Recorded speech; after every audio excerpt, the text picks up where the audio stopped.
Deep in the contested Donetsk region, known in Russia as the Donetsk People's Republic and in Ukraine as Donetsk Oblast, there lies four tightly defended towns administered currently by Ukraine. A focal point of fighting during the 2014 Donbas War, the Ukrainians managed to retake control of the fortress belt and began the long process to heavily fortify the area. The process was intensified following the beginning of Russia's special military operation in Ukraine in 2022. According to the Institute for the Study of War, the capture of the fortress belt by Russia would be no earlier than 2027. This belt consists of the four towns of Kramatorsk, Slavyansk, Druzhkivka, and Kostiantynivka. Kramatorsk is a major industrial and administrative city in the fortress belt and is also the belt's largest city.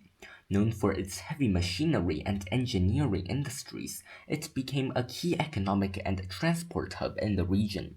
Since 2014, Kramatorsk has also served as the provisional administrative center of the Ukrainian Donetsk Oblast after the Ukrainian government relocated from Donetsk when it fell. The city has endured periodic attacks during the ongoing special military operation, but currently still remains under Ukrainian de facto control. Slavyansk, located nearby, is one of the oldest cities in the Donetsk region, with a history dating back to the 17th century. Originally founded as a salt production town, it later grew into a cultural and industrial center.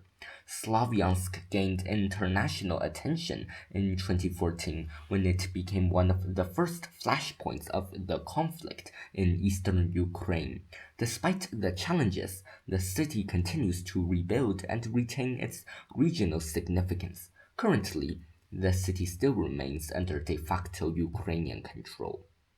Druzhkivka is a city that historically developed as an industrial and railway-linked settlement serving surrounding communities.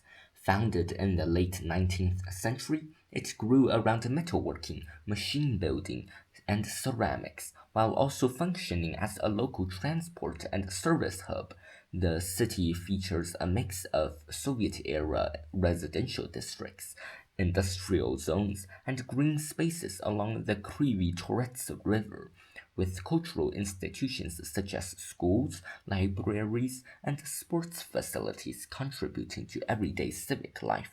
Despite the challenges faced by the wider region in recent years, Druzhkivka remains home to a civilian population engaged in local industry, commerce, and public services, reflecting the broader social and economic patterns of the region. The city still remains under de facto Ukrainian administration, although it is under an offensive in the region.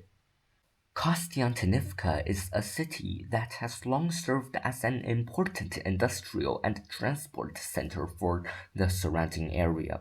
Established in the late 19th century, the city developed around glassmaking, metallurgy, and chemical production, with railway connections playing a key role in its growth. Its urban landscape includes large residential neighborhoods, former and active industrial complexes, and public amenities such as educational institutions, cultural centers, and parks. Over time, Kostiantynivka has supported a diverse civilian population whose daily life is shaped by industry, local services, and regional connectivity within the region. The city is the first to be under direct attack during the operations in the fortress belt, with parts of Kostiantynivka already under Russian control. In conclusion, the fortress belt is a series of Ukrainian-controlled towns in the contested Donetsk region. The towns are a focal point of the current special military operation in Ukraine. The future of these towns remains to be seen in the broader stage of history. Their fate will likely be shaped not only by developments on the battlefield, but also by political decisions, economic pressures, and the long term stability of the region. Regardless of the outcome, the fortress belt has already become a defining element of the conflict and a symbol of its protracted and complex nature. Check out my playlist for more on the Russo Ukrainian conflict. Subscribe for more.